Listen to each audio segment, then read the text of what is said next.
ये 1945 था जब जापान पर अमेरिका ने 2 परमाणु बम गिराए थे।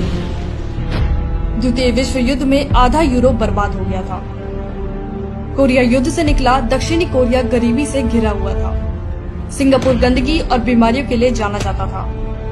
चीन में अकाल जैसी स्थिति थी, तो इजराइल तो बना ही 1948 में था। लेकिन आज ये सारे देश संपन्न और विकसित हैं। जापान जर्मनी उठ खड़े हुए, कोरिया ने डिजिटल क्रांति कर दी, सिंगापुर में दुनिया आज हॉलिडे मनाने जाती है, चीन आज विश्व की फैक्ट्री बन चुका है, इजराइल की ताकत का लोहा आज दुनिया मानती है। इतने सालों में दुनिया कहीं से कहीं पहुंच गई, लेकिन भारत कछुए की रफ्तार से आगे बढ़ा। एक परिवार भारत की क्षमता और संभावनाओं को डसता रहा।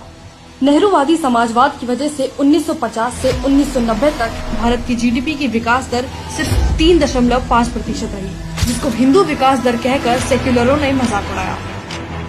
ये कांग्रेस की दी हुई गरीबी ही थी, जिसकी वजह से देखते ही देखते देश में 100 से ज्यादा जिले नक्सल प्रभावित हो गए। नॉर्थ ईस्ट में अलगाववाद की आग भड़कने लगी और धारा 370 ने जम्मू और कश्मीर के विकास को रोक कर रख दिया। लेकिन जैसे हर रात के बाद सूर्योदय होता है, ऐसे ही भारत का सूर्योदय 2014 में हुआ। मैं नरेंद्र दामोदर दास मोदी सरकार ने धारा 370 खत्म करके जम्मू और कश्मीर को 2 परिवार की गुलामी से आजाद कराया, जिसके बाद राजौरी में आजादी के बाद पहली बार 20,000 घरों तक पहुंची बिजली आ गई तो जैसे एक रोशनी आ गई हमारे घर में। हमें बिजली की बहुत बड़ी सहूलत है। इससे पहले हम बहुत दिक्कत थे और बहुत तंगदस्त थे हर चीज से।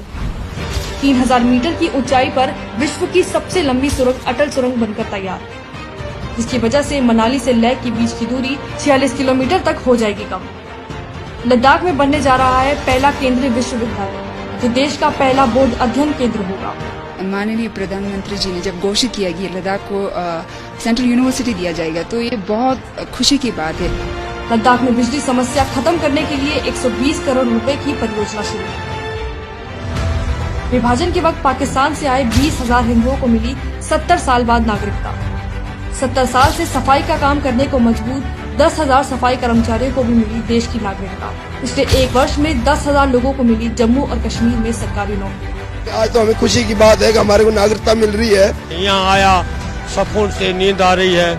धन्यवाद हो रही है इधर की सरकार की और मोदी साहब की। कश्मीरी पंडितों के लिए भी सरकारी नौकरियों में की गई आरक्षण की व्यवस्था।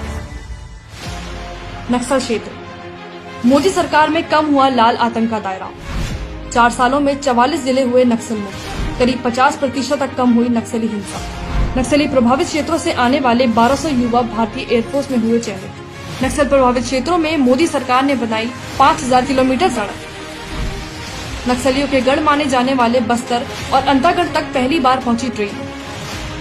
छत्तीसगढ़ के धुर नक्सली गांव पामेड़ तक आजादी के 70 साल बाद पहुंची बिजली। और अगर बात करें नॉर्थ ईस्ट की, तो 70 साल तक अनदेखी सहने के बाद आज भारत का नॉर्थ ईस्ट देश की प्रगति से कंधा मिलाकर चल रहा है। नॉर्थ ईस्ट में मोदी सरकार बना रही है 6 नए एयरपोर्ट। मणिपुर में कुतुब मीनार से दुगना ऊंचा पुल बना रही है भारतीय रेलवे। दुनिया में होगा सबसे ऊंचा रेलवे पुल। गुवाहाटी को मिला देश का सबसे लंबा रिवर रोपवे, ब्रह्मपुत्र नदी के 2 किनारों को जोड़ेगा। 2022 में आजादी के बाद पहली बार सिक्किम तक पहुंचेगी भारतीय रेलवे। अलगाव, नक्सल और आतंक के गढ़ माने जाने वाले क्षेत्रों में ये मोदी सरकार की विकास की सर्जिकल स्ट्राइक है, क्योंकि जो 70 साल में नहीं हुआ वो अब हो रहा है।